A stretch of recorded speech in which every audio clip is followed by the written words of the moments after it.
Hello again everyone, Edwin Learnard back once again. In this YouTube astrological segment, I'm going to be talking about Chiron Sextile or Trine Mars in a natal horoscope. As most of you know, Chiron, which is seen as an asteroid or a planetoid or perceived as such by pretty much most people, it's considered the wounded healer, and what it is it represents an area in our lives, in our horoscopes, I should say, that we can generally accentuate or emphasize with other people, but we often have difficulty in doing such for ourselves. And I think a lot of it is attributed to overcompensation, often due to the fact that we're expending all this energy and this time on helping others in this particular sector, that we often neglect ourselves. And I see Chiron as like a generational planet in terms of its impact and influence. It's much more significant by a house placement, I believe, as opposed to the sign it resides in, because Chiron generally traverses a sign for about 4 to 5 years on average. So therefore, I think for that reason, or for that, based on that fact, Chiron is a lot stronger by its house placement. Well, anyway, the first thing I look at with this, these aspects are with Chiron Sextile or Trine Mars, is that this person can often have this strong ability to help others deal with wounds that are connected with maybe aggression or volatile behavior, perhaps to some degree. This person may have experienced wounds his or herself, but can may have a strong innate ability to deal with it and to be able to heal their own wounds connected with Mars-like issues, perhaps, and be able to do so for others as well. This could be a person that could inspire or encourage others to be assertive and stand up for his or herself without necessarily being overly confrontational or combative.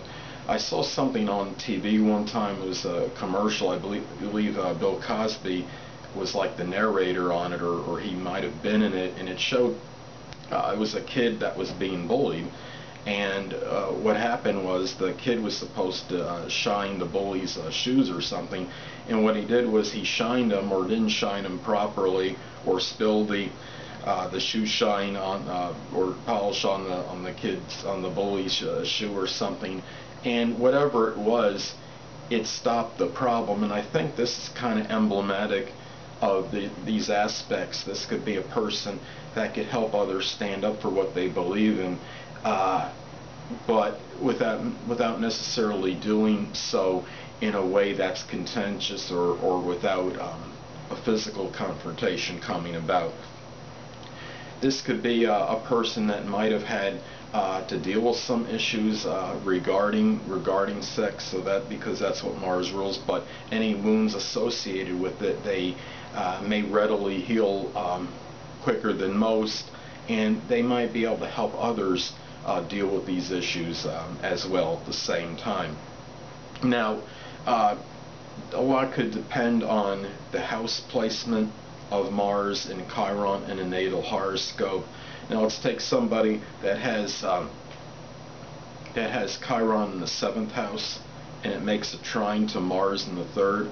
Well, this person that has this placement with Mars in the 3rd might have be somewhat aggressive and assertive in their communications.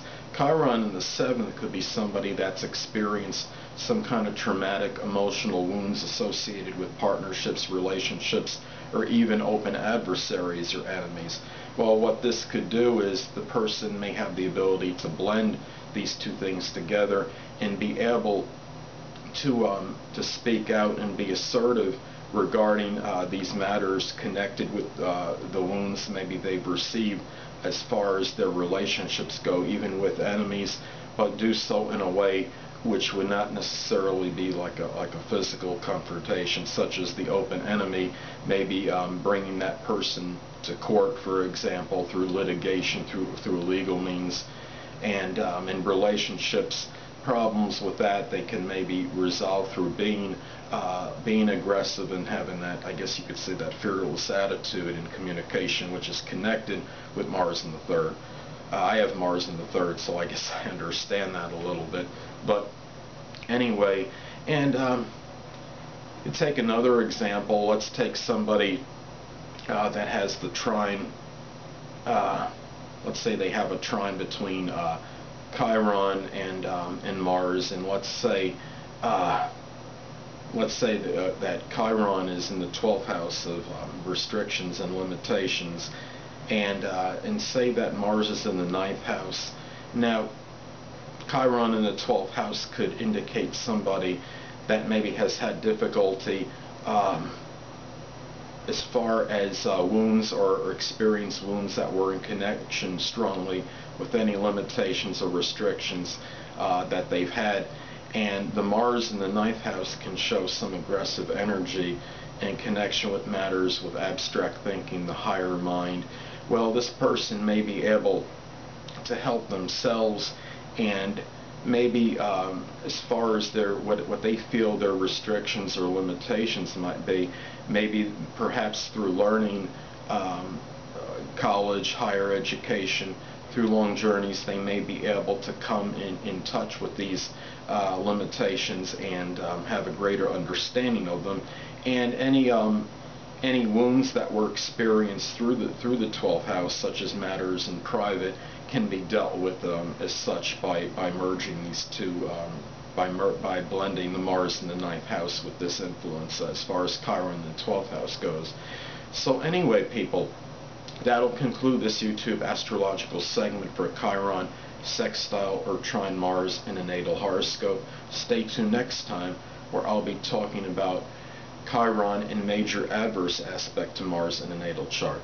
Two things I want to get with you on before I head out. Firstly, the stars may impel but do not compel. And secondly, never isolate any single astrological element, aspect, planetary placement, position, configuration, influence, or what have you, and make an analysis of a person, astrologically speaking, based on this alone, because a person astrologically is the sum of all their components in their natal chart, and not just one. Until next time, people, stay well.